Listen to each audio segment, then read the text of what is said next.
This is the story of how 800 men did the impossible.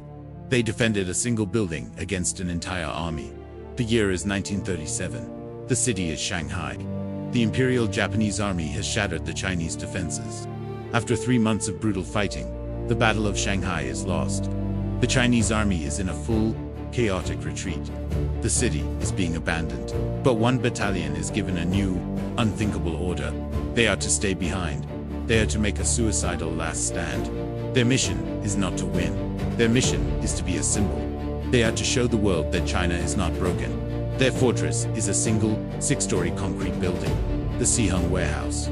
The Japanese commanders viewed this as a final, pathetic joke. They expected to crush the defenders in a matter of hours. But the warehouse sat in a bizarrely unique location. It was right across the Suzhou Creek. On the other side was the Shanghai International Settlement. This was a neutral zone, safe from the war. It was filled with Western journalists, diplomats, and civilians. When the Japanese army attacked the warehouse, the battle became a spectacle. Thousands of people gathered on the riverbank to watch. They cheered from their balconies. Journalists set up cameras and broadcast the fight to the world. The soldiers inside the warehouse were trapped, but they knew they had an audience. The Japanese were furious. They were being humiliated on a global stage.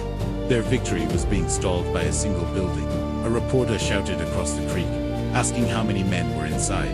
The commander, Colonel Z Genuine, shouted back a brilliant lie: 800. In reality, there were only about 420 soldiers. But the legend of the 800 heroes was born. The Japanese attacked with tanks, artillery, and endless infantry waves. The defenders, using the warehouse as a fortress, repelled every single assault. A young Chinese girl guide famously swam the creek under fire. She delivered a Chinese national flag to the defenders. They hoisted it on the roof, a symbol of defiance for the entire world to see. For 7 days, the impossible continued. The single building did not fall. The 800 had held back an entire army. They had successfully completed their mission. They had electrified the morale of China. Finally, with the mission accomplished, the soldiers were ordered to retreat. Under the cover of darkness, they slipped out of the warehouse.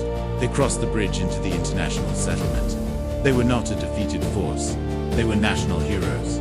They proved that a handful of determined men, could become a symbol, powerful enough to stop an army.